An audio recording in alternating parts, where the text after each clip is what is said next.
We usually try to connect with student orgs and fraternities.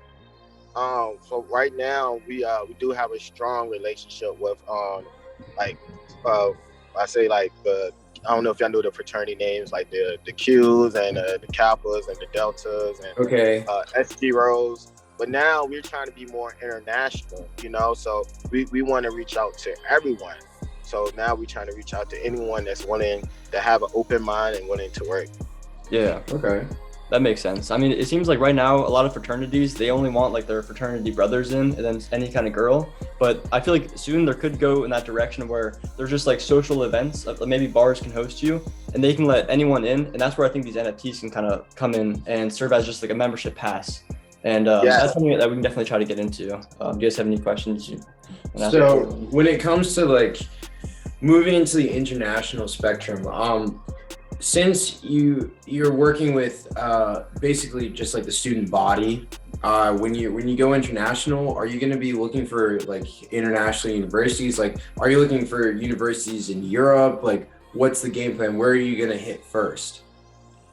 So when I say internationally, I meant like as far as hitting like the big schools and the general population. Okay. So not just African American. Now we want African American, Latino, Asian, Caucasian. We want to incorporate all of that. So in order to do that, we have to switch things out. We have to add in different DJs. We have to hire more people. We might have to pay fraternities to collab with us, donate to different organizations. So that's usually what we would have to do to tap into those new markets. You got to spend a little bit of money to get to where you want to go. Yeah, I definitely agree with that. So in the case of spanning out from not just the HBCU community, but then going into like a larger spectrum of like the big state universities, like for instance UVA, University of Alabama, NYU, those type of schools. Are you like what would you rather work with a fraternity or a sorority? Because for fraternities, they hold a lot of house events, right? But then with all the sororities at most campuses, they're not allowed to hold house events, but they hold a lot of mixers at club scenes or bars. So what would be your preference?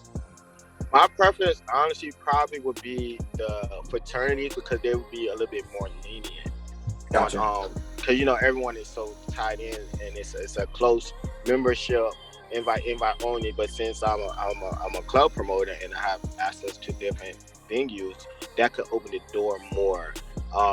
Female fraternities, they go wherever the guy fraternities go. So that kind of like comes along with the punch. So once you get the good reputation and they vouch for you, then that's when the female fraternities come in. Like, hey, so and so refer me to you. Can you help us with this? Gotcha. And then after that, that's kind of like your way in. That's kind of like your way in. But once you get in, you have to stay in. Because every year they get new members, and then it's a reset process every year. Yeah. So, have you thought? So, giving the example of like the University of Alabama.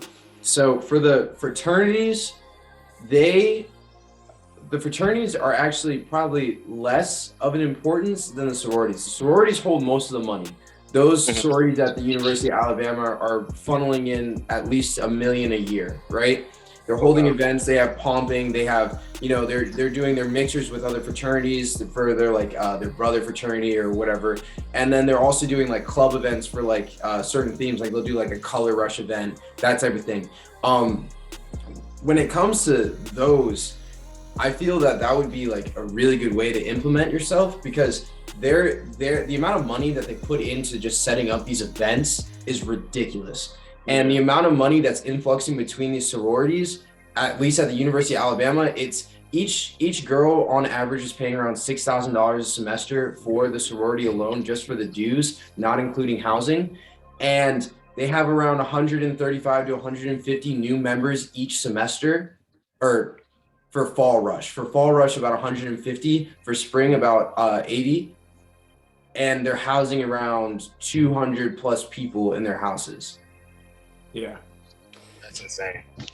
Very crazy. But the money is their events, because not only do they have events at their houses, but it's not parties per se, but that could be a place where you venture out and you're able to attract a different type of clientele. So they do like they'll do a crawfish event, right? And all the like each sorority does one, and you can get your hands on each sorority by providing a service for them.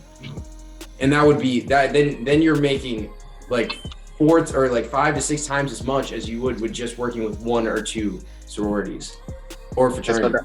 Also, I think that's where the NFT things can really come into handy.